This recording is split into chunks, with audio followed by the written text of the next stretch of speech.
Welcome to Out of the Blank.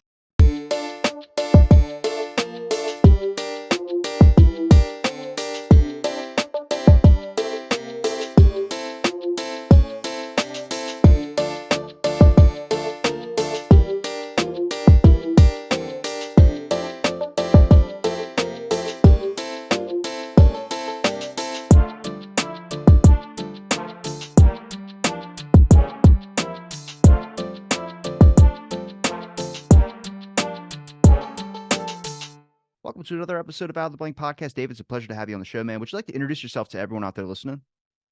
Oh, sure. First of all, thank you, Robbie, for letting me come on. I looked at the inventory you have, and I'm happy to be included with the population you have. My name is Dr. David Christopher. Currently, I'm a lecturer at the University of Leicester in the city of Leicester in the UK. My official title is Lecturer in Popular Screen Cultures. And so I've done a lot of work in some of the fields that might be of interest to your listeners, and hopefully we'll have that conversation today. Can you tell me about some of the fields or give me a couple examples of things that you're interested in speaking about? Well, a lot of academics build their reputation, they build their identity often around relatively limited silos or disciplines. And I went into film studies sort of through a very bizarre, or at least unorthodox vehicle and direction, trajectory of study. So I started with an economics degree out of Carleton University in Ottawa, Canada. And then I got an honors degree in English, which English, of course, in Western culture generally means literature. Even if it's translated literature, it often refers to the English canon, largely out of the UK and as far back as ancient Greece, but literature. And then I got a master's degree in theater history.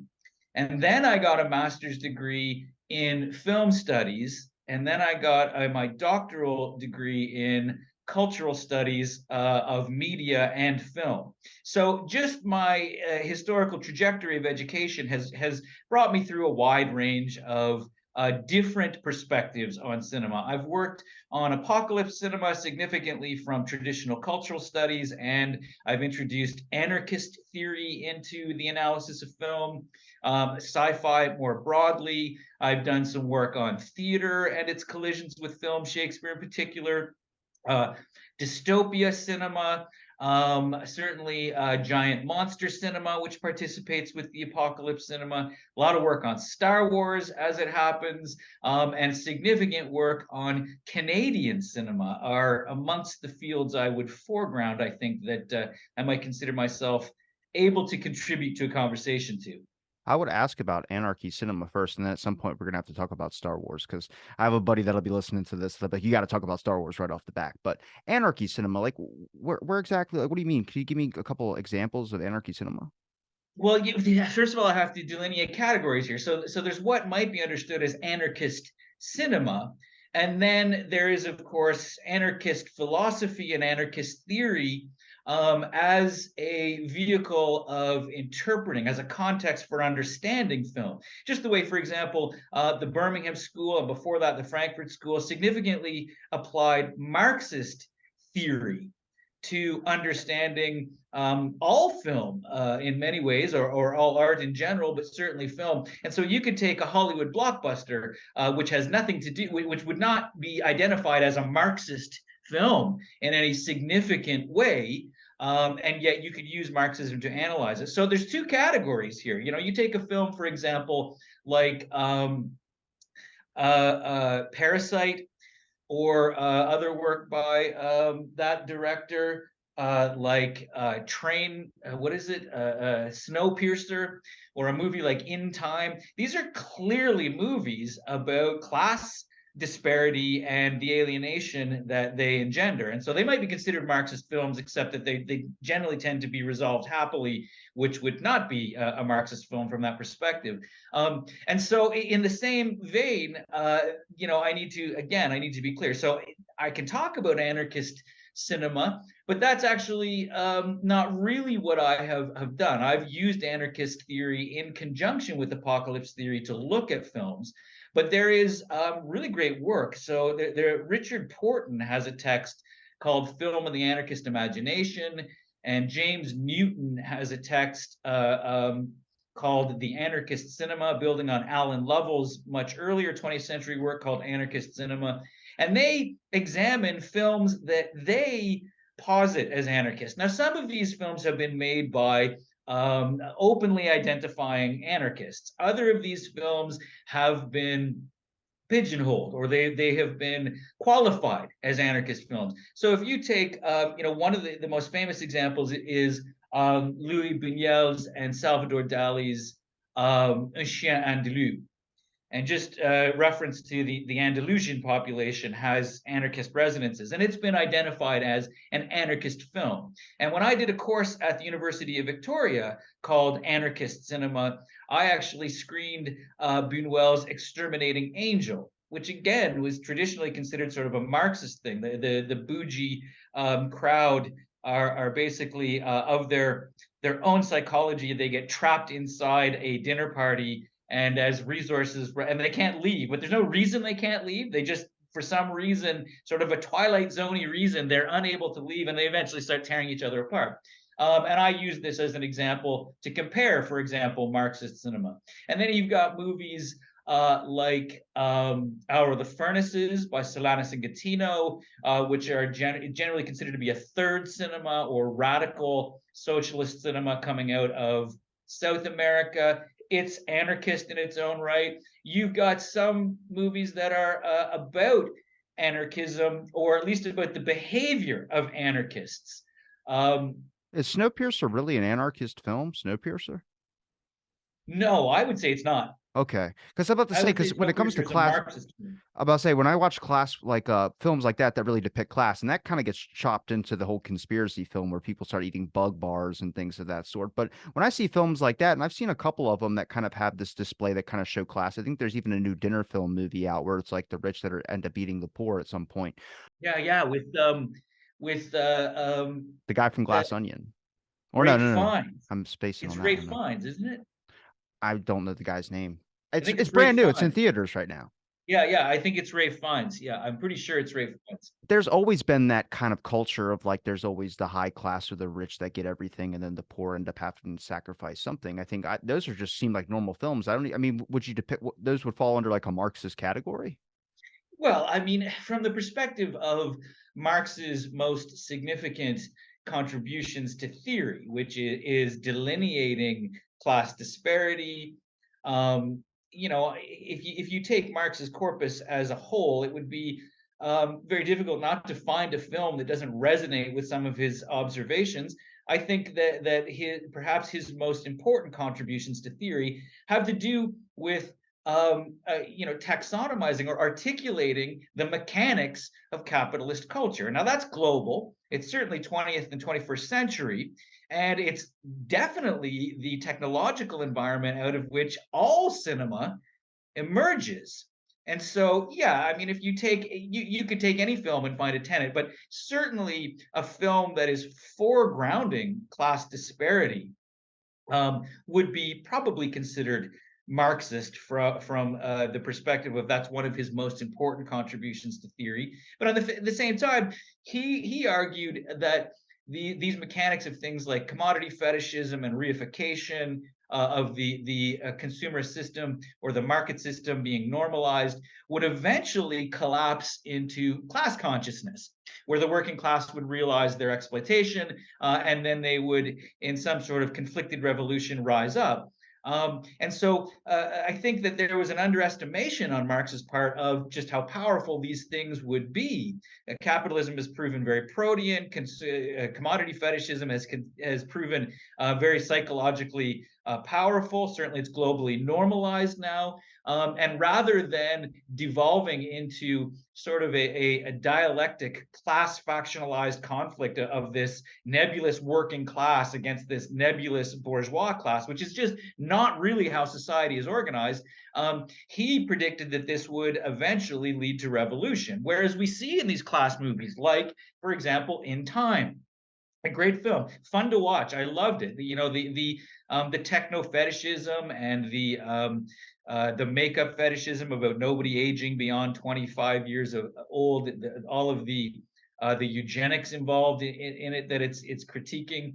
Great, but eventually it resolves into a Bonnie and Clyde romantic pair bond, and this is quite contradictory to what Marx would have predicted. So it's not Marxist in that perspective.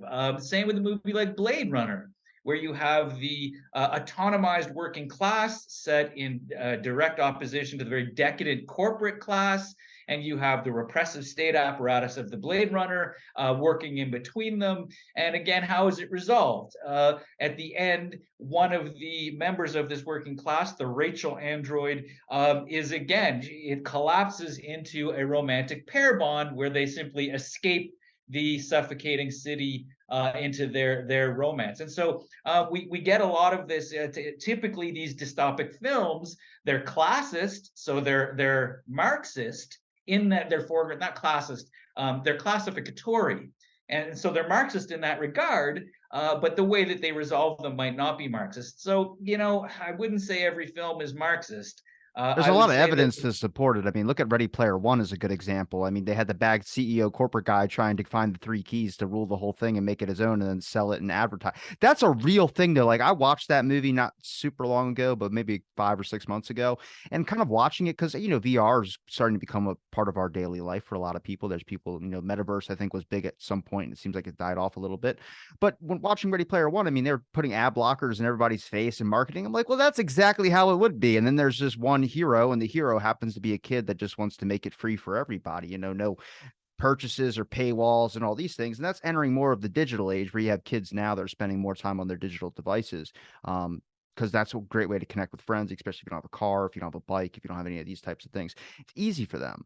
And that is real things. Like, I think that depicts the times too. But also, I mean, did you think that people in the beginning, when they first made films, do you think they were really trying to satisfy an entertainment aspect with their audience and it somehow has diverged to now more of influencing the culture? Because there's a lot of films you can watch that would give you kind of like an anarchy or like kind of this like screw it all capitalism mentality, which is, I mean, that's Zombieland. I think that's why people like zombie films too. I mean, you don't have any rules. Tallahassee's favorite rule is there's no more flushing. You can go into the bathroom in any toilet that you want. I mean, it's not a good one to live by. If you ever seen Zombieland, that was his mentality. But there's no government forces. There's nothing like that. The only thing you have to really do is govern yourself and then watch out for zombies. So there's like no laws. There's none of this type of stuff. so much there, Sorry. Robbie, that I want to comment on. So let me try and parse everything you've just asked about chronologically.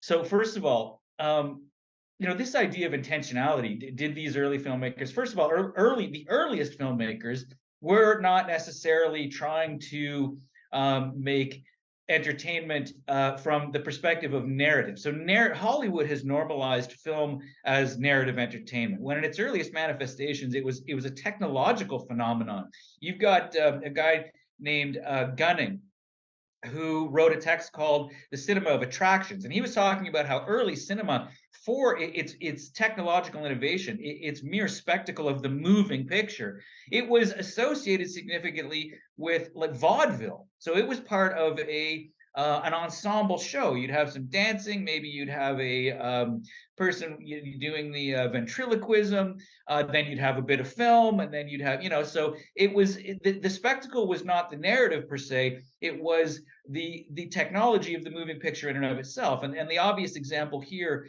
is the films of the Lumiere brothers, who became early examples of documentary. They were just filming people leaving a factory. They were filming a train, the arrival of a train at La Ciotat, and they were presenting this to audiences who were thrilled. They were fascinated, but there was no, traditional narrative to it. Then you get Méliès introducing things like special effects, and but this more broadly, this is a discussion about intentionality. And this is how ideology works. Again, another important contribution from Marxist theory.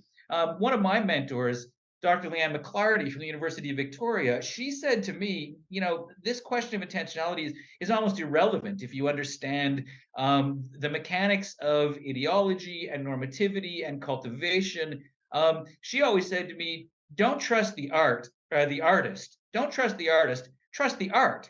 And this is what interpretation is about. We look at the messages that are being presented in a film, and whether or not these filmmakers intended Marxist or anti-Marxist or pro-capitalist or anarchist philosophy, ideology is, as Zizek tells us, as Marx tells us, it's profoundly unconscious.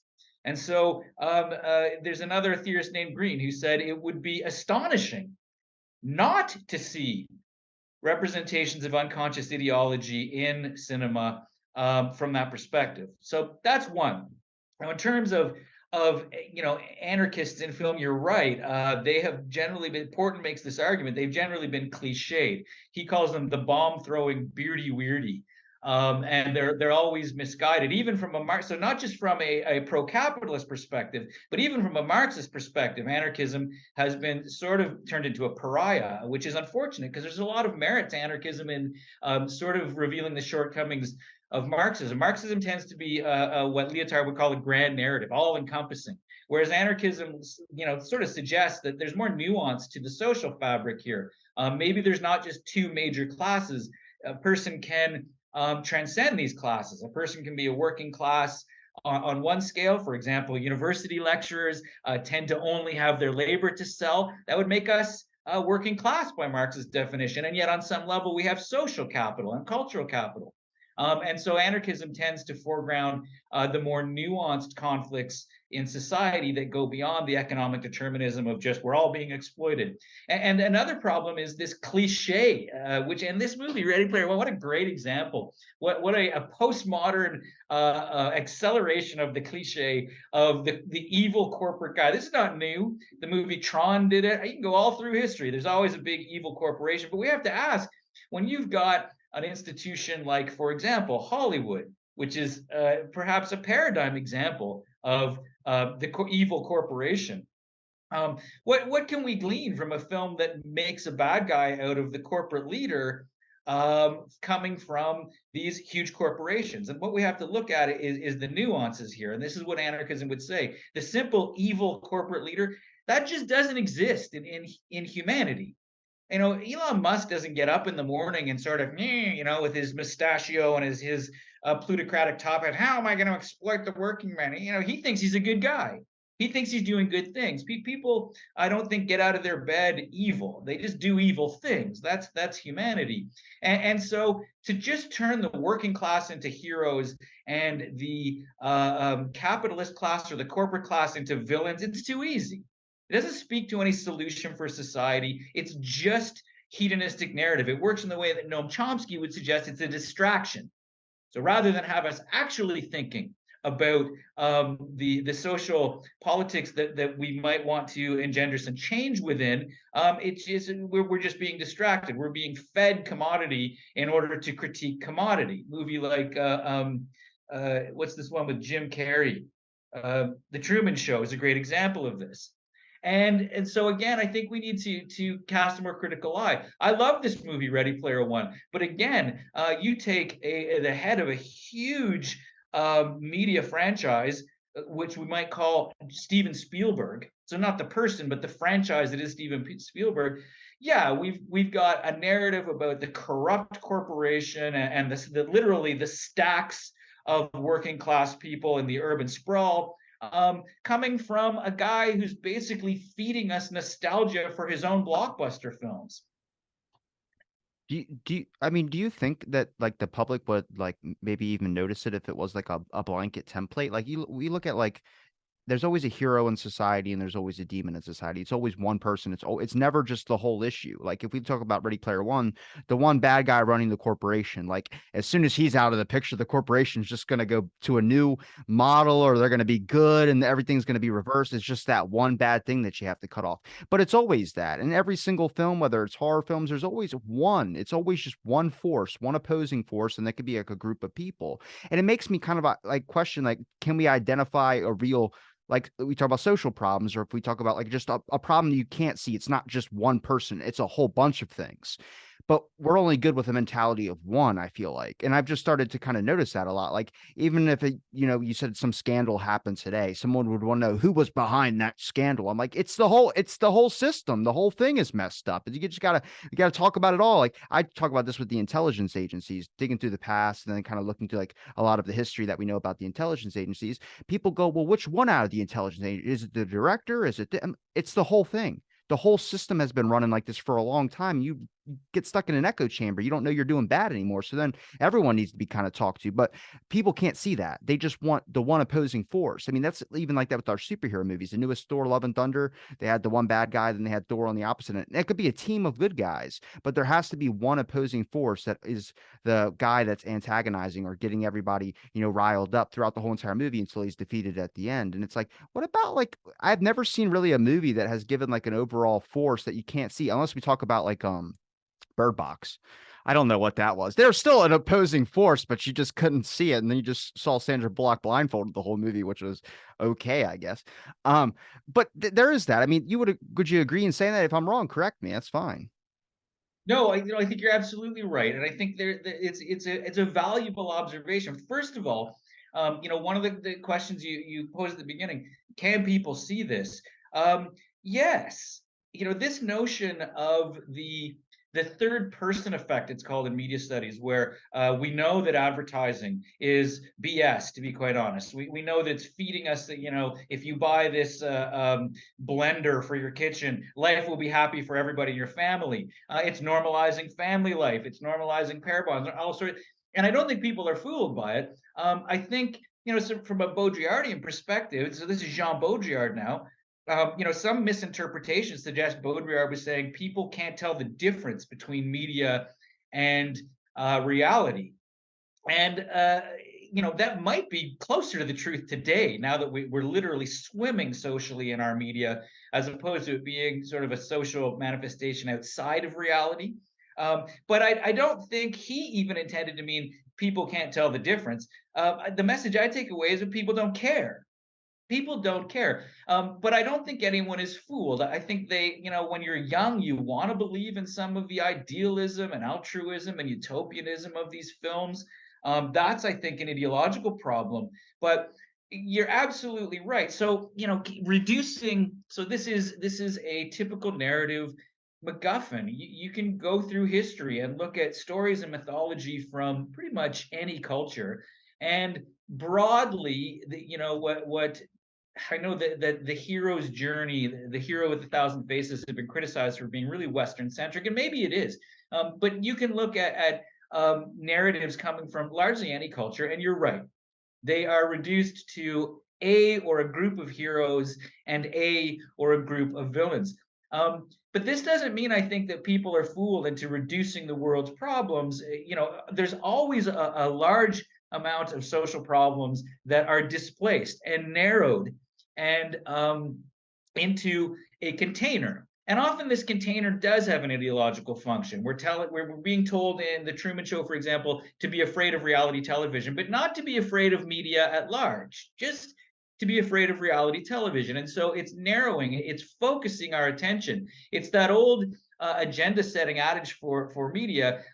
Journalism and media, they don't tell us what to think, but they do tell us what to think about. And I think that might be an interesting function. But from a narrative perspective, first of all, there's nothing wrong with stories. Everybody loves a good story. That's why we become film scholars. That's why we study English literature, because we tend to love a good story. I think this is a human characteristic, regardless of the cultural inflections of story from any given culture. And the exigencies of storytelling, and certainly the exigencies of filmmaking.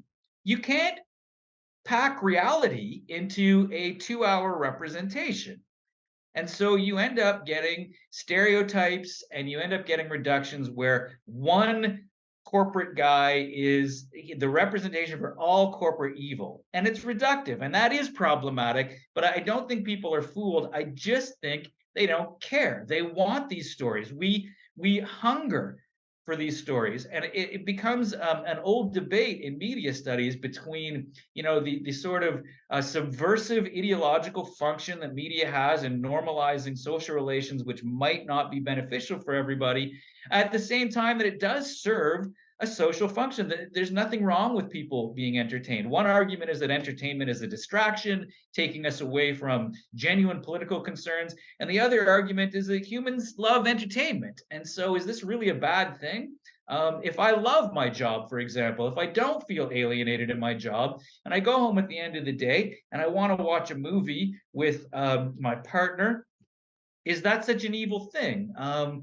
And maybe it is from a more nuanced perspective. Maybe it's not from the sort of entertainment perspective, but maybe it is from the perspective of what are the messages that we're getting from entertainment that are flying past the radar of the audience member, and that are normalizing things that should not be normalized. Joshua Bellin talks about sci-fi. Oh, it's just fantasy. It's just fantasy film. And yet we have all sorts of stereotypes of what have come to be called visible or ethnic minorities, problematically set in contrast generally to the category of whiteness, being represented by aliens or monsters or giant gorillas. And oh, it's just fantasy. Yes, but it's a fantasy that is subversively normalizing a certain set of assumptions about who is bad, who is good, who should be saved, and who should be punished. I don't know if that even answers your question, Robbie. I'm just It was a good one. No, I like that. I got a couple of questions. One's on the Truman Show thing. Is that really being afraid of reality television? Because to me, it just looked like a whole entire thing of like, this is what happens when you have schizophrenia and you kind of just get really, really paranoid. Like people are watching you and then you're kind of in your own show. And then it turns Well, out this it is was the true. dreams thing again. You're talking about the dreams thing again. And so that's an interpretation. And this is a perfect example where you're demonstrating that the audience is not entirely duped. I mean, we can see through some of the constructions, the artificial constructions, good guy, bad guy. I would say that's a reasonable interpretation as long as you're looking at it as metaphor, as long as you're looking at it as allegory, or you're looking at it as dream. So this is all a construction of his mind. He's a paranoid delusional. None of this really happened. But if you take the narrative on a literal level, he is being trapped inside a city-sized reality television set. He's being commodified as a human to the point that he's not even being told that he's a reality television, and he does reach realization, and he leaves. And when he sees his wife's photo and then she has her fingers crossed when they're getting married and kissing, I was like, oh my God. Like to me, I was like, holy, I would never even analyze a photo that closely to be able to tell that, but he did. Yeah, but think about it. If you've been living in this artificial world all your life, you might. And you know what, Robbie? I'm not sure I buy that. How many times have you been sitting in a waiting room for the dentist whose appointment is always at 3:15 and you arrive at 3:10 and appointment only works for the person getting the work, never for the dentist. You get into the office at 4:15 and you end up noticing every detail in the room because there's nothing else to do. I don't think we are not that observant. If you've been trapped as long as the character treatment, so there's a lot of contradiction. There's no way he couldn't have known, Well, and there's a lot of deeper exploitation. There's always an altruistic or idealistic assumption that underpins the construction of a narrative. Take In Time, for example, again. What happened right before In Time? The opening line of the movie is, I don't know how it happened. It is what it is. I don't have time to worry about it. To me, that's the laziest writing in the world. It's just sort of, you know what? We're not going to give you any exposition. We're not going to tell you how we got here. We're just going to drop you medias res. Here you go. But it's the same. How could he not have begun to be suspicious? Think about when you were 5 years old. Did you never have any suspicions about things? And sometimes those suspicions turned out to be right. When you were in a relationship and maybe there was some infidelity going on, and your partner is gaslighting you into believing you're paranoid, and then you find out after the relationship ends, oh, I was right. I bet he was looking at details. Mount Rushmore was too small. The ring was on the wrong finger. I get. well, that's the crazy thing about it is like there is a realistic fear in there, and that is like when your illusions become shattered. When you kind of like your life is going fine. I mean, every day I think we all kind of fear this inside is like when something changes and it might ruin your kind of whole routine in a sense. I mean, you could say that even with the pandemic, when a bunch of things started shutting down, our routine got thrown off. I mean, there is this realistic fears like Yeah, you're alive today. You don't really notice it. You don't pay attention to it. But what about tomorrow? Tomorrow is not guaranteed. And like even with the Truman Show, I mean, when he's doing the same thing every single day, it's like Groundhog Day. And then he does something different or he notices something, then he can't stop. And then he starts digging and starts realizing everything's a fake thing. I mean, even if we take it to like Groundhog Day, he was getting so insane with the same routine. I'm like, that's most people's lives. Is the same exact thing every single day. Their comfort zone is the guy that they don't want to talk to coming over to them and then trying their best to get out of a conversation about 50 yeahs into the conversation or 20 okays and 30, hey, I gotta go. But those are realistic things that start happening in people's lives. And then when something gets thrown off balance, it's a panic for a lot of us. I panic like that too. I mean, I was watching Truman Show and I go, oh my God, imagine, something just goes wrong, whether it's a glitch, and that's what gets into like the simulation type thing that everybody relates to with the Truman Show, is what happens if you step on that crack and then you just can't stop stepping on that crack. And then the next thing you know, your whole entire life has to change. And that's a realistic fear for a lot of people. Absolutely, I agree. And this is again one of the depending on your perspective, one of the merits, or at least one of the interesting phenomena of media in general, but visual media, cinematic media, narrative media in particular, is that it does invite us to identify. And this goes back, you mentioned again talking about dreams. There's an old adage now that says there's only two groups of people that still take psychoanalytic theory seriously, and both of them are film scholars. And there's the old, Lacanian mirror stage, which is often touted as the foundational theory underpinning our understanding of how we identify with fictitious characters. There's been a lot of problems. I just recently published a piece on horror video games. And in many ways, the discourse on horror video games was trading on this perspective on the mirror stage of how we identify. But I think identification with characters and narratives is far more complex than just I see myself in this character. There's a lot of there's a lot of wishful thinking. I want to see myself in this character. And more than that, video games, for example, really reveal the weaknesses here when they start talking about, well, we can identify with characters physiologically through the joystick by what's called agency. And I think agency is a misnomer. I think it's interactivity is really what it is.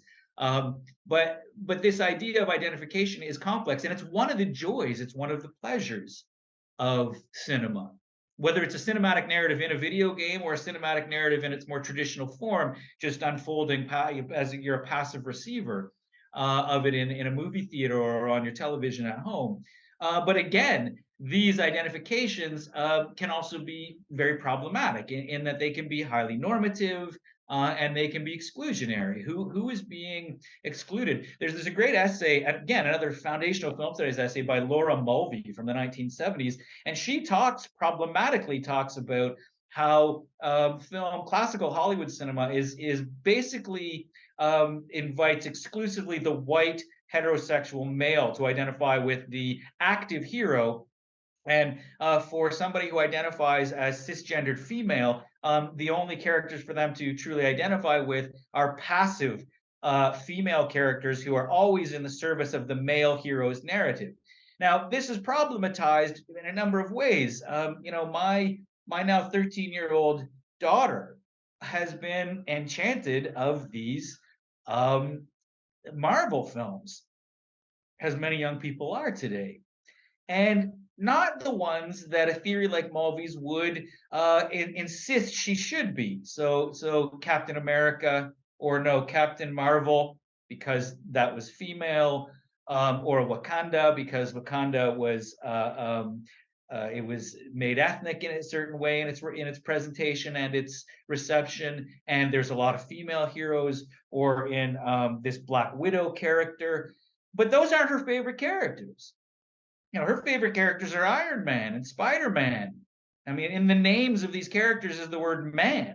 And so this doesn't quite speak to it. So I think what we get is the fact that and then horror film studies did a great job of this, talking about how again, from a largely psychoanalytic perspective, in our culture, women are generally invited to slide in their gender identities, whereas men are generally made homophobic in their gender identities. And so it's easier for a female spectator from this theoretical perspective to identify with different gendered or differently racialized characters, whereas, according to Mulvey at least, the white male is kept in his silo of identifying with the white male as active, heterosexual hero.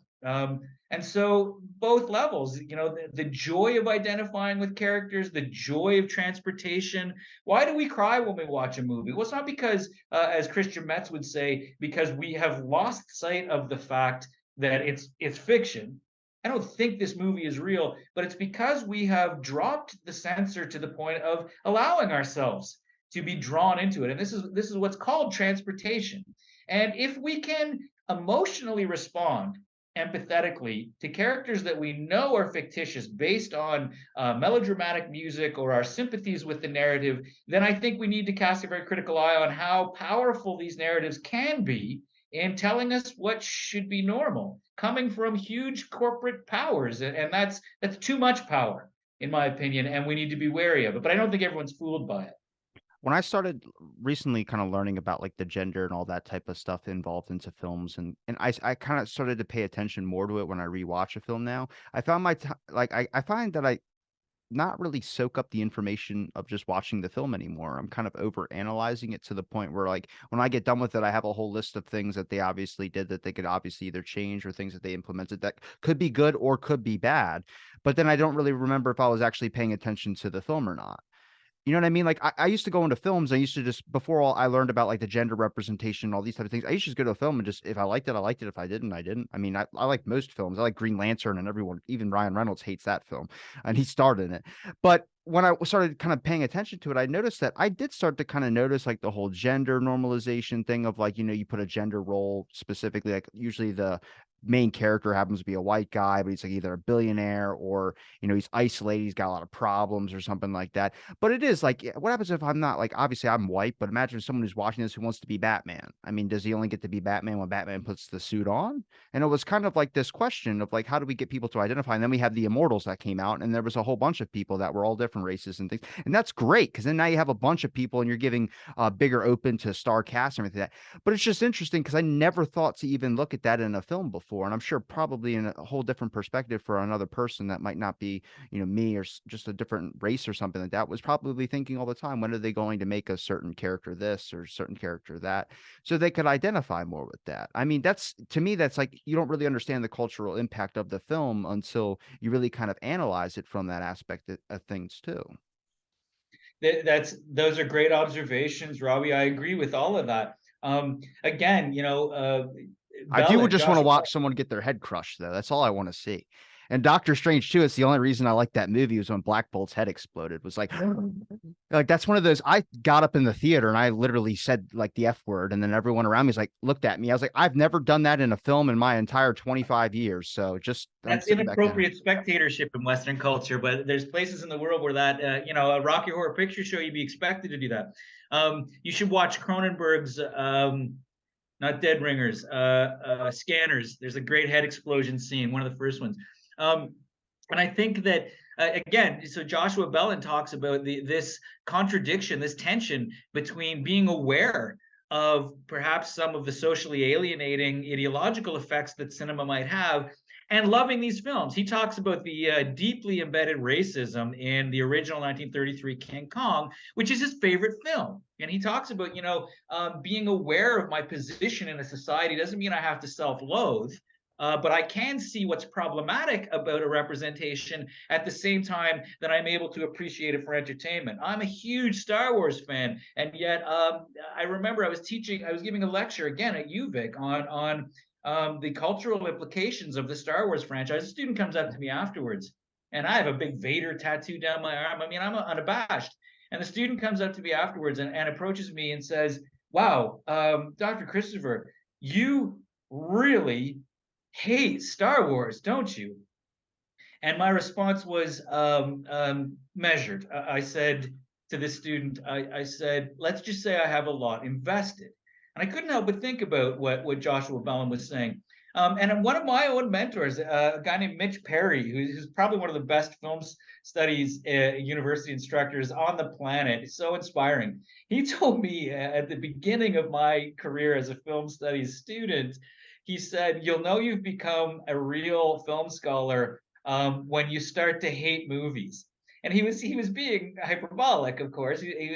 But the point was, yeah, I've had friends ask me after I started studying films, can you see the movie anymore? Can you be transported, or do you always see the frame of the screen?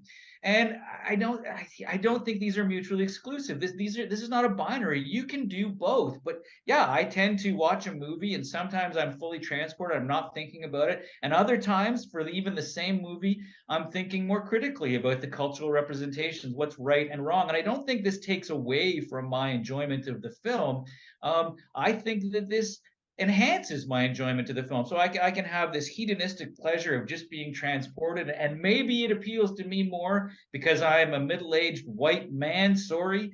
And maybe it appeals to other people less, but I then see my young daughter also really enjoying these films. Not to say that people aren't alienated by representations that are stereotyped or unfair. And then by the same token, that's a hedonistic motivation. It's pleasure, it's distraction. I can have what are called eudaimonic motivations, where I'm enjoying a movie for more intellectual reasons. I don't love every movie. I think you're quite generous there, Robbie. Good for you. I don't love every movie from a hedonistic perspective. There are movies I find really boring. There's a classic black and white movie called Vampire from the 1920s, and it's touted as this genius masterpiece. I can't even remember off the top of my head. I should, as a film scholar, I should know who it was. And every time I watch it, I find it really boring. It's what a Simpsons character might refer to as, Euro trash. Um, but then when I started studying films, I started to learn about some of the innovations with framing, some of the first person perspective when he's having a dream about being in his own coffin. It's quite horrifying. And I watched the film again, and I was able to really enjoy it from an intellectual perspective. Same with Blade Runner. So I'm from the Star Wars generation. I saw Star Wars and I loved it. I was 7 years old when the first one came out. It was the best thing that ever happened on Earth. And then afterwards, even though it came out later, I watched the movie 2001 with my father. And I remember saying to my dad, even though I was 10 years old, I said, "Well, there's 2.5 hours of my life I'll never get back, Dad. Thanks for wasting my time." And then I watched another space movie that just bored me to tears. And it was only, and then I watched Blade Runner. What about Spaceballs? That's a sci-fi movie. There you go, but that's Star Wars though. But and it's satire, so it's comedy, not necessarily action. Then I watched Blade Runner, Harrison Ford. I'm like, oh, this will be just, it'll be Han Solo, and I hated Blade Runner. Blade Runner and 2001 are now probably my two favorite movies of all time. And how can this happen? Well, because I learned how to appreciate a film for other reasons than this straight identificatory transportation. And so, Robbie, I think you're very typical. You're very talented in having these things natural. I had to be educated to do them. But there's a guy named William Brown who talks about this generation of film goers. And when I say just this generation, I will broadly refer to people in your age category, which I know is unfair, but nevertheless. And he basically says film studies are obsolete. They have to reinvent film studies because all of this Marxist interpretation, the subversive ideology, and these messages of normativity, audiences today are savvy to that. They don't need a film scholar to be doing this interpretation for them. Now, I don't agree with him entirely. I think that Marx's reification and commodity fetishism and false consciousness, for example, I think they've taken on protean forms in the new media formats that we have. But I think you're right that we can be both things now. We can be critical of a film and love the film for that reason, and then be hedonistic about a film and not like the film at all. So good for you for being able to do both. According to William Brown, everybody your age can do both. I had to go to school to do both. I I kind of come from, because I've made a couple of my own films. I'm actually making one right now as well too, where I kind of notice like camera angles and things of that sort that kind of get me hooked in. Even when just normally watching it without trying to analyze anything from it, I always just notice different camera angles, which kind of gets me intrigued the most. I found myself as I got older to, especially from doing the show after the past couple of years, just diving into more of documentaries because I wanted to learn more things about films. The problem that I have when I do have a problem with a film is when they fantasy it up a little bit. And when I mean that, I mean like the new MK Ultra film that came out. Now I know the historical roots and the documentation. I've seen the documentation. I have it saved on my computer because I'm interested in these subjects. It really kind of, you start to notice things. Maybe I'm overpicking it. I've said it and I've kind of openly talked about it, but an MK Ultra was using LSD on people that were unwitting to what was going on. Well, the film they did it was like guy was getting a lobotomy, and in the middle of the lobotomy they cancel it and they go, we're going to load him up into this LSD program so he doesn't have to get a lobotomy. I'm like, that's not how it went. That's not how it went at all. It was, they forced, well, they didn't force people, but they unwittingly gave them LSD and watched them through.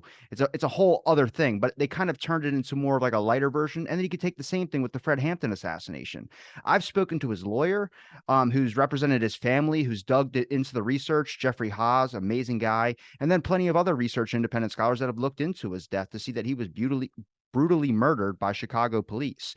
But you watch the film, they made Fred Hampton and the Black Panthers like waving their guns, pointing them at each other, and really screaming at each other. And there's so much about COINTELPRO that they did not include in there about the government influencing the Black Panther parties, making them get really paranoid and crazy. But they made Fred Hampton look like a thug. He was 21 years old and got arrested for stealing ice cream that he was handing out to children of youth. So it's like they made him seem like a guy that was stealing people's cars and cursing and smoking and drinking and threatening to kill everybody he meets. That's not true. And I got upset about that because that's not historically accurate. And it's like somebody that was trying to, and that's altering history, because how many people are going to look up the actual assassination of Fred Hampton, do the independent research, go through all the documentation that the FBI and Chicago police has on it, do the interviews, and be able to understand the real story about who Fred Hampton was. And then they go and see a film instead, and they go, and that was the Judas and Black Messiah movie. It was not good in my opinion. I think they let the government off way too easy for what we know about what they did to the Black Panther Party. But I mean, that's to me is a big problem because you got to look at my generation, younger generations. It's hard to get people to care about last week. Now you're trying to get people to care about something that happened 1963, 1970, something like that. You have to do it right. You have to do it accurate, and you can make it balanced. I don't care. It's what I'm trying to do with the film I'm working on now, but I'll even give you a better example. JFK by Oliver Stone. Fantastic movie. Now, coming from someone who has spoken to Robert Blakey of the HSCA, the House Select Committee on Assassinations, and plenty of other research scholars, 5 different people from the ARRB, the Assassination Records Review Board, declassifying documents.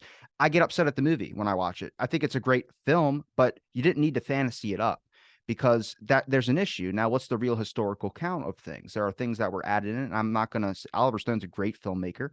But coming from someone who actually cares about the historical event, I watch it now and I go, dude, you didn't need to do that, because now people are going to start running off like that's factual information, and it's not. And that distorts a little bit of what history and what the person stood for. So from that point, I've started to get a little bit more into the documentary phases, and I thought society was doing that as well too. But there's this two branch off. And I think at this point now, it's probably more in with the side that everybody goes, it's a film. It's not supposed to be realistic. And it's like, there's a lot of my friends that believe that, and they will not watch a documentary. They won't watch anything that happens to do with anything that even represents anything political. Even in Doctor Strange 2, when two mothers come on screen, my buddy goes, everything got to get political. And I'm like, I didn't notice that, but okay. But there's like, he's overanalyzing it and he's taking it in a bad reception, because there are people that have just gotten sick of way society is and politics being shoved all in their face. And I'm not saying that film is doing that. I'm just saying to them, they're so sensitive to everything now where that becomes a problem. And I'm like, we got to find some aspect of going, films can represent real things in society. It's important that they do so because they can also infect not only social change, but they also make you aware of problems. It doesn't need to just be a documentary to do that. Marvel films, anything can really do that.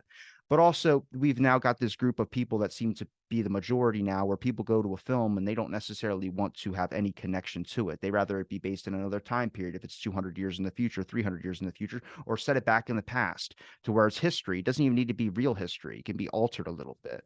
And for me, as someone that, I like watching things that have some type of knowledge in it, I don't think that's rude or wrong. Um, but that's not the majority of things. And that's when I start to kind of have like a little bit of a balanced issue when it comes to films kind of misrepresenting not only people in a way, but also misrepresenting historical things that you could just go by the documentation. It'd still be interesting, but that's Hollywood. People say, "Oh, that's Hollywooded it up." I was like, "No, I don't care what it is. It's not right." Mhm. This, this is interesting. The example of your perhaps fictitious friend who sees two women in a romantic situation in a movie, and oh, why does everything have to be political? And this is typical of the critique of wokeness, the critique of wokeness they call it, where everything is political now. But I think any scholar worth their salt will admit all art is always already political because we're humans. Everything is political on a fundamental level. And, this person wasn't concerned about everything being political when the political representations aligned with their sensibilities. So in classical Hollywood, when every female was available to a man or even a beer commercial, everyone was heterosexual and most people were white, wasn't political to them then. But now that there's representations that go outside of those normative levels, now it's political. Well, both were political. One was just comforting to them, and the other one is uncomfortable to them, and so they're calling it out. And this idea of fantasy, it's exactly the argument that Bellin was making. Displacing things into a distant future or an artificial past is it's a distraction mechanism. A guy named Benedetto Croce, basically a paraphrase of his argument is all history is contemporary. And what he means is we interpret and reinterpret history through the ideological lens of the day. And so a movie made today about something that happened in ancient Greece or ancient Rome or something that will happen in the future is based on the political sensibilities of today. And this can go right down to simple historical fact. A lot of people think that in ancient Rome, all of the statues, the bodied statues, are bleach white. And when you No, see a movie about they're ancient colorful. Rome, they're all bleach white. When in fact we know historically these were painted in vibrant Yeah. colors, but this is the norm. And again, you were talking about Well, you had a better example of the Spartans. You know, a lot of the Spartans were gay, right? That's a real thing. Yeah, that because you'd fight better if you had a lover, if you were fighting for your lover rather than fighting with a combat warrior or someone that is your friend or something like that. But do you think I could? I mean, I would push back on. I think when people identify movies, I don't really think people do that with horror films. I know we all go like, who are we going to be in the horror film? I got called many a times. The guy, if you ever seen Cabin in the Woods, or is it the stoner kid? Everyone says that was me. I don't even smoke weed. So I'm like, why am I the stoner? Like, you just say some odd off shit sometimes and it makes everybody laugh. And I was like, fantastic. So I die third in the movie. This guy made it to the end. I was so happy. yeah, But he survived.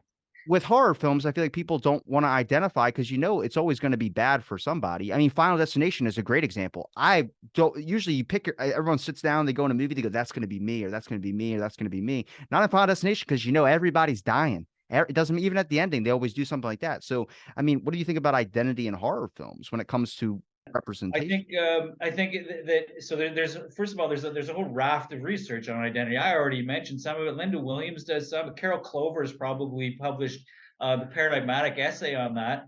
Linda Williams did one called "When the Woman Looks." But no, I can't agree, Robbie. I think that for example, horror films actually there's emphatic identification. So first of all, they're quite pure melodrama. There's a clear villain who is absolute evil, needs to be destroyed, and there's a clear hero.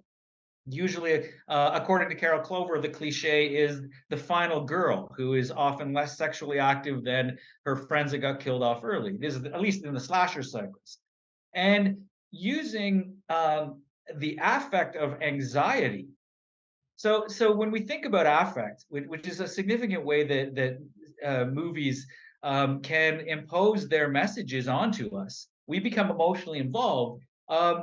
add anxiety to that. There's a lot of researchers, I think even psychologists would agree. You might remember in high school the course you got the highest grade in, but you probably also remember the course you failed. And this is because negative energy also generates affect. And horror films take this to an extreme. And all you have to do is, you can get involved with the characters in a movie and maybe cry during the movie and then turn the movie off and not care at all anymore. You move past it. But horror films tend to generate cult audiences who are in one breath they're rooting for the final girl, and in the next breath they're rooting, especially if it becomes franchised and the villain becomes an anti-hero like Michael Myers or Freddy Krueger. They become icons in their own right, and the next they're rooting for the shark in Jaws. And they take this well beyond the movie experience. They can't wait for the next movie, which is just a reiteration of the same story again with some different characters. Why? Because they are so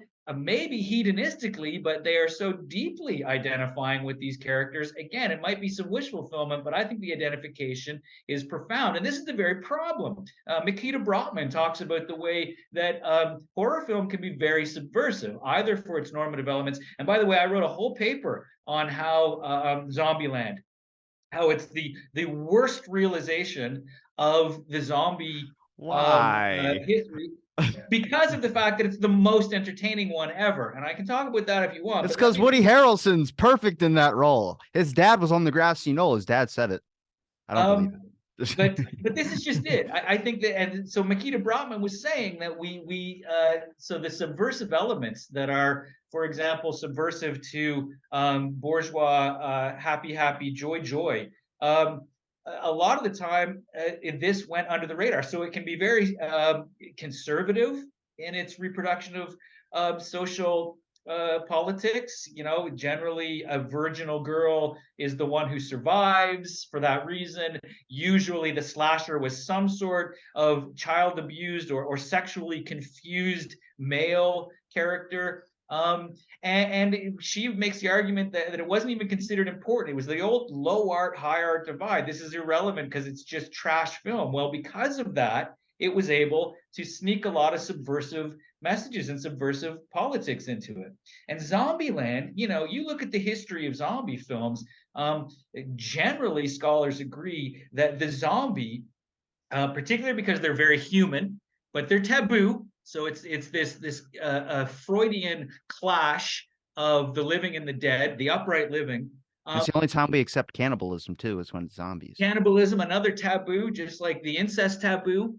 A lot of taboo for sure, which is one of the reasons they can be made into monsters and we can make them look ugly and raw and all that. But zombies are perhaps other than the slasher, the most human. I mean, they're not a blob, they're not a giant shark. They were literally used to be humans, even within the narratives. And so we see in some of the more progressive zombie films, we see all sorts of disenfranchised identities, just like aliens in movies like Star Wars, all sorts of disenfranchised identities being poured into the zombie.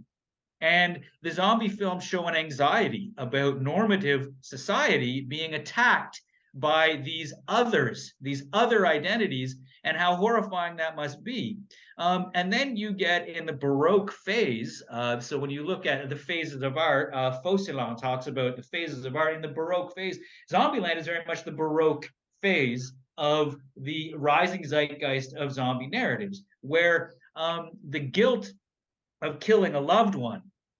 Zombie narratives that are progressive, they tend to show, take District 9, they show the loved one becoming a zombie and the anxiety of having to dispatch your child or wife or husband or best friend once they become a zombie. Zombieland turns dispatching the zombie into a prurient, I love shooting zombies. I love killing these things. And even the opening montage of Zombieland, it shows all of these identities: an exotic dancer, A mob guy. there's even a James Bondy guy. And the movie then even celebrates, in both of the movies, it celebrates the zombie kill of the day. And I get that it's satire, but this is the problem. People say, oh, you're offended too easily. Okay, I'm not offended. I love the movie because it was entertaining. But this entertainment joy we take in dispatching these things as monsters without observing The social identities that are being poured into these monsters is problematic. The zombie kill of the week, the one with the piano lands on this poor, and it becomes poor fat bastard. That's hilarious. I have family members that suffer with being overweight, and they think it's hilarious. And this is part of the problem. You know, you don't need to be offended for people on their behalf. I'm not offended. I'm observing the stereotypes that are being normalized here, and I'm not running saying, "Oh, we need to ban these films." No, I love zombie films, but my argument is that Zombieland is the most reactionary, least politically progressive zombie film ever made, and it's doubly problematic. What does it say about our culture that it's perhaps one of the most entertaining zombie films ever made? You're exactly right. I love the film as entertainment, but as social politics, we should be very afraid.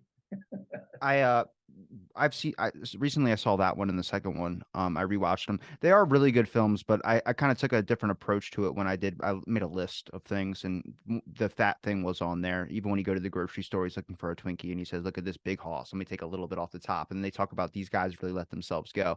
Yeah, there's red flags I started to notice when I was actually like looking into it, but also the trope of the Tallahassee's character. This guy that's like, manliest man that there ever could be a man. I mean, he sprays perfume on Columbus, or no, Columbus sprays perfume on him, and he goes, "You smell like a little girl," or something like that, and sprays him with the perfume, and then he goes and gives him like 40% power with a fist punch right to his. But Columbus is like everyone's bottled up anxieties all into one. He's like, how did this guy survive? Well, he played it way too safe. But that trope of the Tallahassee character, now I like it because it's Woody Harrelson, but you could examine. I mean, have you ever examined one of your all-time favorite films, one that you were kind of shocked maybe to learn that there were a lot of tropes or a lot of things you started to notice that maybe you didn't agree with now? I did that, but just because I knew I was going to have you on, but I did that with one of my favorite movies, which was The Big Lebowski.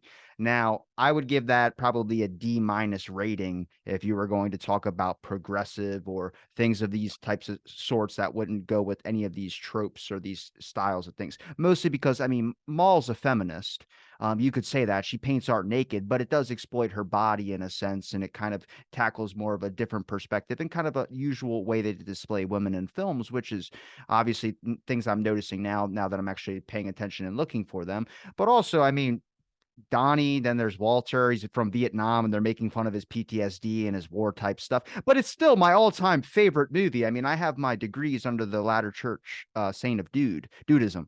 So, I mean, that's one I've seen it millions of times. I love that film, but it is something where, yeah, that has a cult following as well too. But there are basic tropes that are, I wouldn't say dumb slapstick comedy, but there are things that are in there that are ingrained that have been throughout many different templates for films that have been this stereotypical style of what gets us to laugh, whether if it's certain gender norms or certain things of that sort. Mhm. No, you're absolutely right. And Big Lebowski, I think, is a good example. I also love Big Lebowski. It's a greatly entertaining film. But in terms of this, recognizing in it troubling representations, um, I think we need to make a distinction between straight narrative and parody and satire. This is an important distinction because the same narrative as parody, like for example, Zombieland, can be, I think, socially, politically problematic. Um, but if it was satire, and maybe it is, there's another interpretive level. But I think that Big Lebowski. So first of all, not only the female artiste character, every character in the movie is a hyper stereotype, not a stereotype that might exist in a narrative, which again, the exigencies of filmmaking, you only have so many characters, and so in order to get the right social dynamics to have a story, you have to have stereotypes. But it comes out of the gate. First of all, it has a narrator in the mise-en-scène. The So Stranger. right away, you've got this Befremdungs effect, it's called, this alienating effect, where you're being reminded perpetually that this is constructed narrative. And right away, we get introduced to character types. So the gung ho, gun toting Vietnam vet who's obviously got some PTSD and other things, the sort of the loser, wimp, sidekick buddy, the stoner who is effectively a nihilist himself, even though he accused the German nihilists. The feminist artiste weirdy, cultural weirdy in the character you're talking about, the corporate leader and his stew, so the other Lebowski, and the great actor who plays his sycophantic stooge, his yes man. There's not a real person, even identifiable, even the narrator who comes in as this sort of It's Sam Elliott. You can't complain. It's Sam Elliott. I yeah, mean, his Sam voice is Elliott, like but this milk. bizarre spaghetti western narrating, sort of sitting talking to the dude. He asked for a sarsaparilla at the bar, which is like, that's from West, old Western movie. But again, you know, these stereotypes presented as normative is one thing. These stereotypes presented as satire is another. So the same representation, the same stereotype under the conditions of satire can be very progressive. It's a movie pointing out how ridiculous this narrow bandwidth of understanding a person is. Whereas a movie like Zombieland, which again is replete with stereotype, the white macho, who's white macho guy, the Woody Harrelson character, who's entirely attached to commodities. The whole role would be great again if he gets a Twinkie and he celebrates when he gets a gun and a big vehicle. He is the stereotype of American commodity gun culture. And then you're right. Then the sort of the wimpy just wants to have a relationship, push the hair behind her ear character, and then the two female characters also stereotypes reduced in their convenience to creating a romantic pair bond and a normative family. But these are being presented not. The movie is a parody of zombies, but it's not a satire of these social relations. In fact, it normalizes a singular conception of the white American family. Macho father figure. The Bill Murray character is killed off because he represents a grandfather figure that was doesn't fit within this. The marriageable, she's referred to as a marriageable female partner. The young girl who needs maternal guidance, and the America loves the underdog hero husband character. There's nobody in that family isn't white. Nobody in that family doesn't satisfy generic categories of normativity outside of the bourgeois American family. And so this distinction between satire and parody is hugely important when we're talking about whether a stereotype, a representation of stereotype, can be considered progressive or whether it's reactionary. If we never satirize or parody stereotype, then they become invisible, and that's the problem. So we have to be, but again, by creating a satire or a parody of a stereotype, to what extent are we just reproducing that stereotype? In this critique of wokeness that we talked about, when you present two characters who identify as the same gender in a romantic relationship, in a situation that it just seems contrived, to what extent is that effort to subvert the normativity of heterosexual pair bonds? To what extent is this obvious, almost ostentation representation of a different type of couple? To what extent is that actually reproducing the normativity of the category of heterosexuality? It's so any movie does more than Wait, one thing. was that the Doctor Strange example? I think you gave one. Okay, I'm yeah. thinking about. I'm rewatching. Because my Will. buddy also will not watch a Mel Gibson film because of what happened with Mel Gibson all those years ago. And I could tell you, I'm a Mel Gibson fan. I don't really care about. Obviously, it's a horrible thing he did, but I think he's made up for it. But I just love his films. His newest one out where he's on a radio thing, fantastic. I haven't seen it. Also, there's a Christian movie he played in with Mark Wahlberg. Don't go see it. I don't recommend that to anyone. It's Father Stew. I'm not religious, but that was like a movie to go like, the dude becomes a priest because he gets a terminally ill thing. And then throughout the whole entire movie, he's trying to be a priest and they won't let him. And then right at the end, he gets to become a priest and then he dies at like 45. I turned to my buddy. I was like, what the fuck are we watching? And he was like, you don't like this? It's Mark Wahlberg and Mel Gibson. I was like, I don't care. This is a horrible film. This just ruined my Saturday. Think about Signs. I M. Night love Shyamalan's Signs. Oh Signs. my God, I love Yeah, Signs. it's a great movie, and it's great satire on the satire level. Certainly, the Joaquin Phoenix character steals the show, in my opinion. Notwithstanding the huge plot holes. There's always a joke going around Facebook now or these other social media. Why would an alien species that finds water deadly invade a planet that's 90% water? But again, what's a lot of people don't notice is the Christian normativity of the film. He's lost his faith, and the movie Mel Gibson concludes with him rediscovering his faith because they thwarted aliens. Okay, so a lot of things don't add up, but nevertheless, I think it's the same sort of thing that you're talking about for Uh, sure. M. Night Shyamalan has a good one out. I think it's called Bones, or is it? Oh, I'm blanking on it. It's about a beach. It was relatively new. I think it came out a couple of years ago. Yeah, it's about everyone gets trapped there and ages too quickly or something like that. Yeah, Is that it? Yeah, that's a really good one when you really it analyze got it. And panned. I mean, I'm from I work at a gym facility, and everyone you meet at a gym facility usually has some type of body dysmorphia or some type of body issue. Even big giant power lifters have like a really big kind of complex with that as well too. And watching that film, like I mean, I have body dysphoria, so when I watched kind of that film, it was real to me to like, oh, this is like what we do to ourselves when it comes to being obsessed with our looks, being obsessed with this fact of never aging. It's why there's a long history in our not only in our history, but I think in all of humankind of trying to find this thing of immortality, whether it's a vampire movie or whether it's something of trying to prolong their life out there.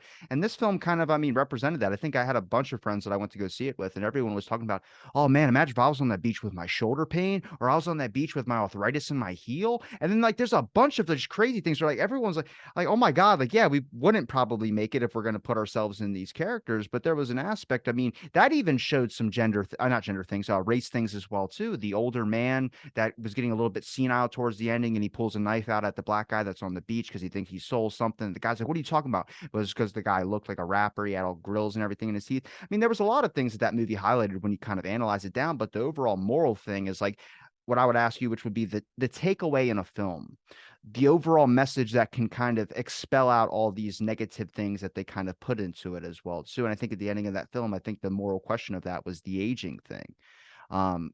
This whole aspect of we're all going to eventually get to that point where there's going to be nothing left and then we're gone. I think that was a moral tone of that movie. Grandparents and the visit of M. Night Shyamalan. And yes, I'm going to just list off a couple of M. Night Shyamalan movies, but turns out it wasn't the grandparents, and there was this insanity aspect of things. Like what happens, if you have grandparents that get older, or if you go to a stranger's house, what can happen to you, like Hansel and Gretel type situation. Or you have something that has more of a positive effect, like we talk about JFK, the film. The ending of that movie was write your congressman about these documents that were sealed, and that established the Assassination Records Review Board that initially has been declosing all these documents, really stopped in 98. But that's a powerful message at the ending of a film, a Hollywood film, of just being like having enough people get so motivated and moved afterward where they go and do something afterwards. I mean, very few movies are like that. And there are some in the bads. I've talked about that on the show too before. Lone Survivor is a great example. That is a sign up at your local recruitment office. That's exactly what I wanted to do right when I saw that movie. But that was a propaganda film in that aspect of things. And each film has a different impact where after the movie theater, as long as it makes you feel something, even it gets you to think, I think is the overall goal that a director should have. I don't know what your thoughts are on that. Well, I think that that's true. Certainly, the films that culturally we celebrate, even though the celebration of these films has been problematized in hindsight by different sensibilities today about gender inclusion and racialization and things of that nature, identity politics largely it's come to be reduced to.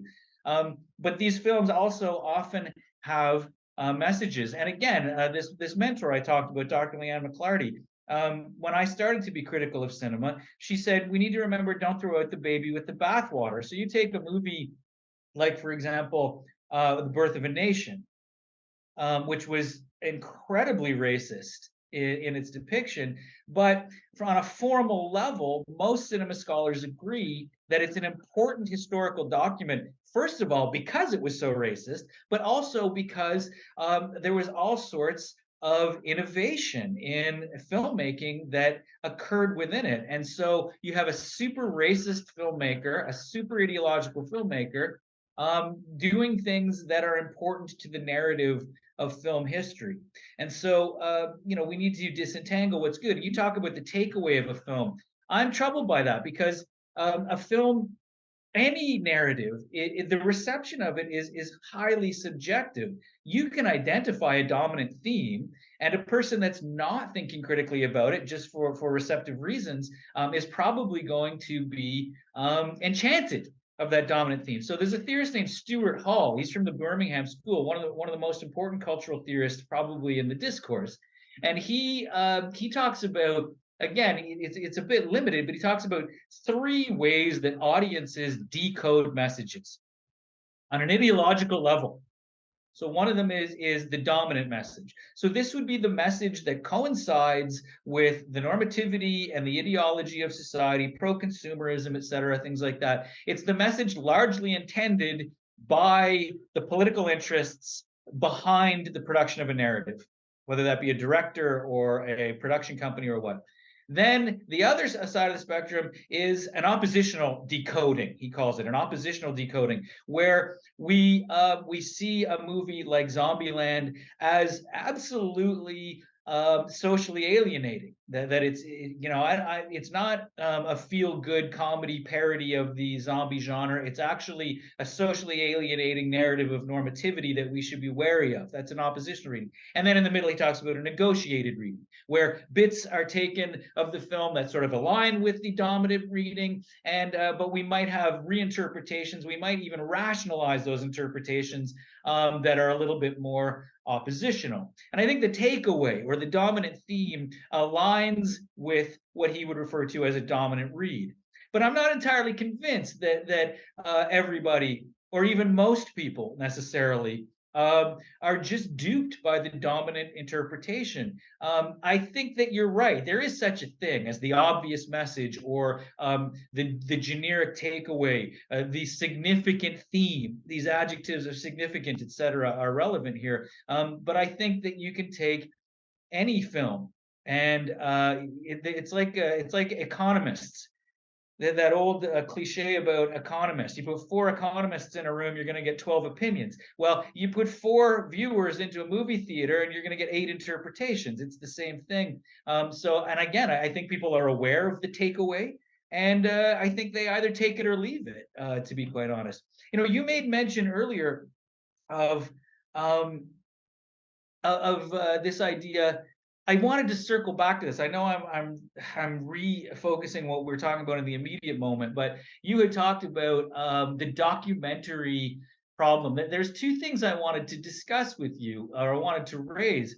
So one of the issues was you became frustrated, or you disliked a film that wasn't loyal to a source material.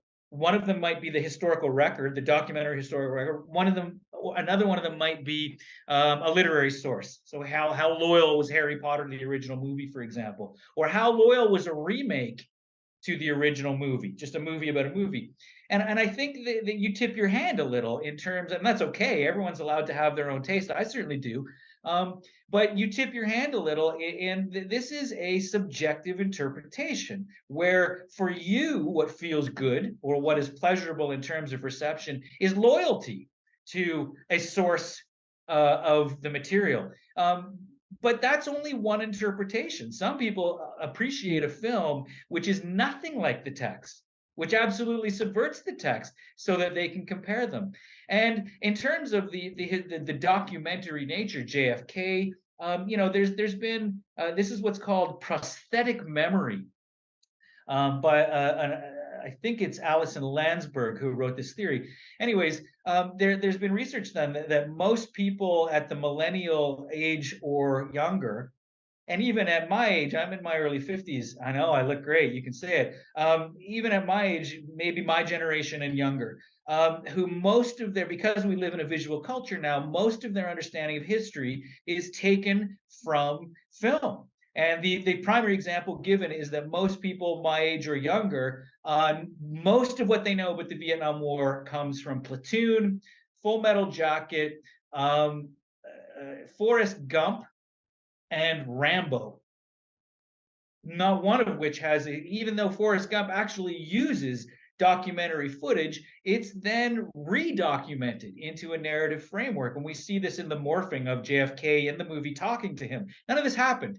And so these are not appropriate ways to understand history if you're loyal to a notion of there being a true factual history. Now, the problem I think with these films is that they reinterpret a troubling political moment, global political moment, in favor of a certain perspective. Often it's America recuperating its embarrassment in that global conflict, which is just a proxy war. It was a Cold War proxy war. Um, Understanding history that way is fine as long as it doesn't have these important ideological implications. But you're absolutely right. It's interesting and maybe problematic for that reason that most people today, most of their understanding of history is from cinema. What I know about ancient Rome has largely to do with Elizabeth Taylor and Rex Harrison in the movie Cleopatra, which is almost certainly entirely wrong. At least from the perspective of a single factual truth that we might call documentary history. There is a issue when it comes to like some of those documentary stuff. Like I know a lot about the Vietnam War. I'm friends with Peter Kuznick from Untold History of the United States, who really kind of focuses on a more, and I keep a more balanced approach. I've talked to both sides in the Vietnam War. Like even if you talk about the influence of like, take it a very cultural movie, which is Pearl Harbor. Did you know that we had to go overseas to Japan and show them some footage for the final cut of Pearl Harbor? Because in one of the scenes that they wanted out specifically was in, I think it's, I forgot who the woman is that's talking on the ship, but she starts talking about something. And then in the background, there's a person that gets lit up into smithereens basically by a machine gun. That's not in the final cut because Japan was like, cut that. You don't need it. That's extra. There's a lot of stuff in there that does not make Japan look good at all. It's a it makes you feel very a sense of patriotism. But even movies like Platoon, even movies like JFK, even movies that might have a certain slant at the government's, even the Fred Hampton thing, those are all files that you can look at on the FBI website. Because whenever a film gets made about the government is going to talk to you at some point and want to know what direction this movie is going into. And I've learned this about the intelligence agencies of calling JFK in the movie Platoon Oliver Stone's embarrassment to us. And it's when an agency's talking about you like that as a specific person, it sounds to seem less like the government works for the people and more of a government doing its own little thing. And that's kind of when I had a problem with the Fred Hampton thing, is that when those are displayed in certain directions, we know a lot about COINTELPRO. We know a lot about this.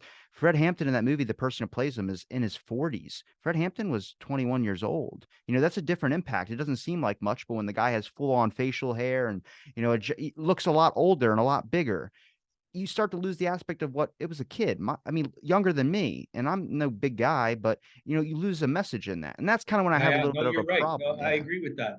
This is again the conventions of stereotypes. So, what do the signifiers of a beard and a little bit older person?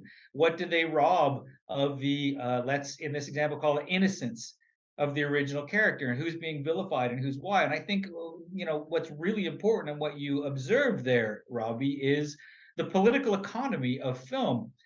We always need to cast a critical eye on who it is that is controlling the representations. You take a movie like Hunt for Red October, and almost every film that has a significant American military presence in it is vetted by the military in terms of how much cooperation the military will give in letting them shoot on site or shoot in a helicopter, things like that. Almost without fail, there's a history of the. I'm sure this is global, but the American military is the one the research has been done on. The American military making significant demands on the representation of the military in the movie always has to be in a positive light. There's almost never any critique of war as a social phenomenon anarchy, itself. anarchy. Yeah, you could have that. That's what I'm trying to do. And so the political economy is interesting, whether it's and turning to Japan. It's a politically fraught example. So it's terrain you have to be careful when you talk about. Japan has every reason to be wary.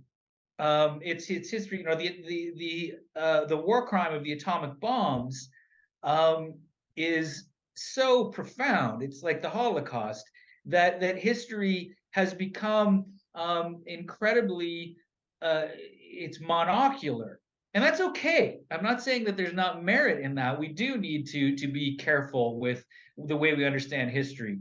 But there's other examples. The Germans didn't win the Second World War, and there's all sorts of talk. Well, what if the Americans had not won, won or not succeeded in the Middle Eastern campaigns? We might have a different history written in 100 years.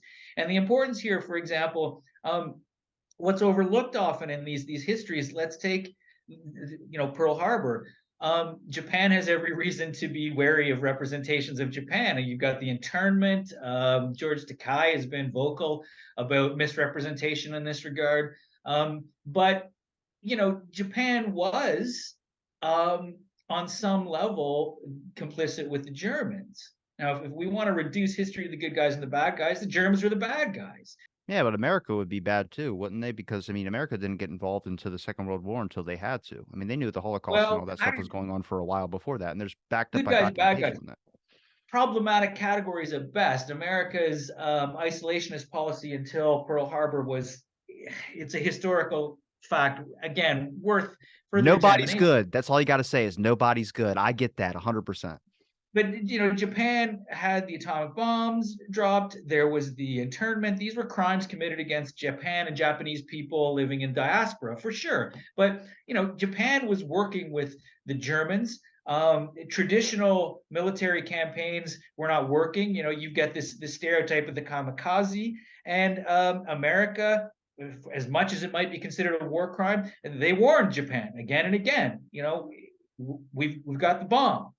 We're going to Operation deploy. Cherry Blossoms at Night is a real thing. If you've ever never heard of it before, but they had a submarine attack on U.S. soil that was going to be off the coast of San Francisco with these missiles, and these missiles had up to 150 million, I swear to you, fleas that were filled with bubonic plague. Now, I don't know if you know how hard it is to kill a flea, but it is damn near impossible sometimes unless you have like a lot of things. So imagine landing that on U.S. soil, then having this bomb explode with all these fleas filled with bubonic plague. All of it. I mean, that could have ended a lot of stuff. But once we dropped the bombs, that plan was canceled. So there was a lot of stuff, and this is what kind of shows about like everybody's kind of the villain is that everyone's got a gun to each other's heads. And like when you understand history, and this is why I never take a full-on stance against America's all evil or all this type of stuff. I'm like, no, people are just bad all around.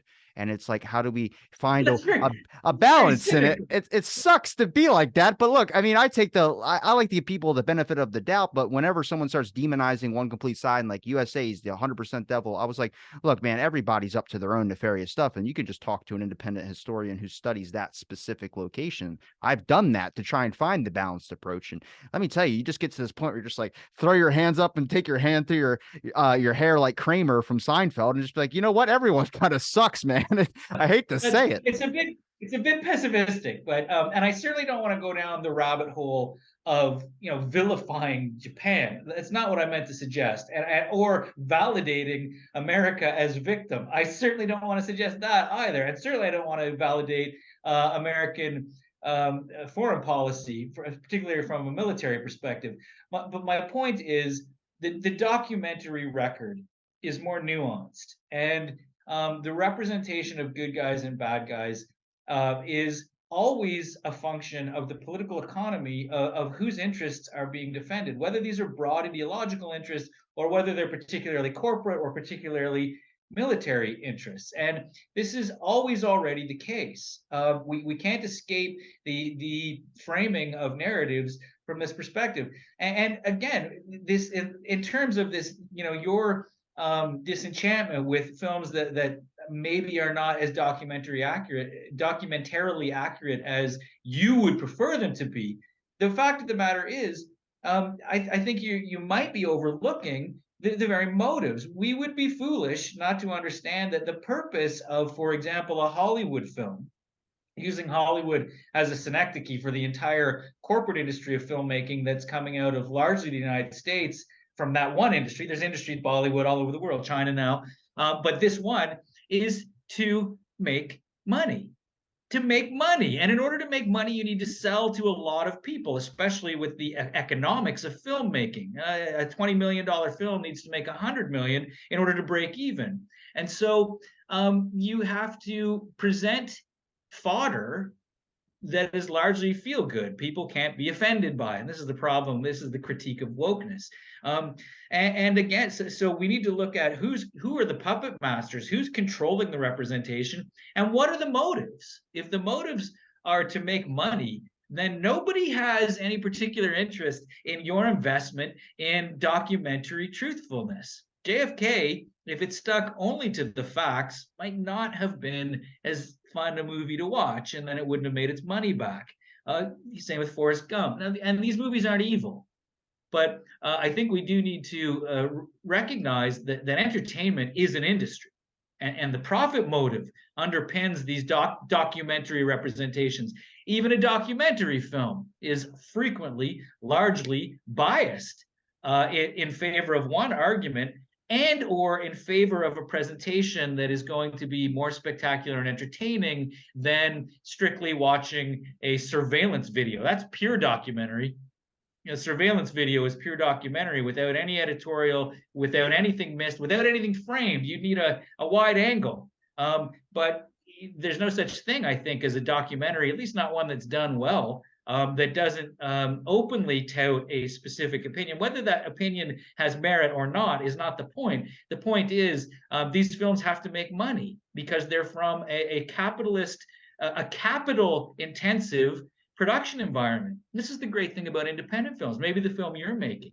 It's Now a that JFK film, so hopefully, if I go by the documentation, it's gonna be good because you just But said now if that you we went have by the the technology and the resources, you've got a veritable archive available just on YouTube, for example. Digital searches are much richer. Digital archives are much richer, and everybody with a smartphone, which in a certain level of beyond the digital divide of privilege, everyone has. Anyone can basically make a movie that is almost Hollywood quality, and we're not constrained as much as we used to. But the problem is that these big corporations dominate the distribution and exhibition markets. And so, sure, you could make the most documentary, truthful film ever made. I've never said this on the podcast. I didn't want to blow the whistle on it, but to be honest, I really want to say one thing about it, which is I'm just giving you from point A to point B. I'm not doing anything that all the other JFK films you can watch have done, which is trying to find the who and the why. I'm tired of that. I've been in this for a year now, researching over 60,000 documents for this thing. You just want to do the what, not the who or the why, just the what. No, I just want to show you this is what from point A when it started, and this is what we know now after 60 years worth of documentation that's come out that is really kind Well, of the just history of the history. yeah. That's very I interesting. mean, come on, Well, there's plenty of stuff hopefully in you'll get there. some hits on YouTube. It's going to be That's free. just That's another thing I'm doing is everyone that's ever gotten a critique about something they made was that they made money off of it. This is all 100%. I went with phone service out this month and last month and the month before that, all because I was putting money into this thing because I don't want to charge a cent. I just want to carry a lot of names. And I think the top film has 24 researchers in it, and I have 80 something. And that includes Robert Blakey. That includes the people that were there and that investigated it themselves. So, I mean, hey, give it a good historical representation. Hopefully it'll be good. That's also how I would make a film. So if you've got my personality so far this show, you understand where it's going to go in that aspect of things. Well, I'll keep my eyes open for it, Robbie, when you finally get your film done. I'm making a horror movie. What is it called? I'm not going to say because I don't know yet, but I'm working with students on making a horror movie just for the sake of itself, and I don't even know if I'll distribute it. I'll send a copy to you if I ever bother with it. Please do. I I know, David, you've given me I'm enough of your time, man. I'm sorry, man. We went all over the I'm board on reaching the that. end of my to be a little garish, perhaps. I'm reaching the end of my bladder, shall we call it? Look, So, is there anything, Robbie, you wanted to ask of me before I depart for the afternoon? no, if you want to let everybody know where they can find your links, any other places where people can find any of your work, you can say off your links, and I'll make sure to link it in the description too. Yeah, sure. I might be able to send that to you off the top of my head. The only web page I significantly have is my profile on the University of Leicester website. Other than that, you would not hurt yourself to do a Google search, a Google Scholar search of my name as an author if you're interested in looking at. I've been working on horror video games. Like I said, I've got some Zombieland stuff, apocalypse films, Star Wars. If any of that interests you from the perspectives largely that I have pontificated with you here today, that would be where people could look to discover more in that arena. Well, I'm going to link all that in the description. It's been a pleasure chatting with you, and thanks for listening to this episode of Out of the Blank Podcast.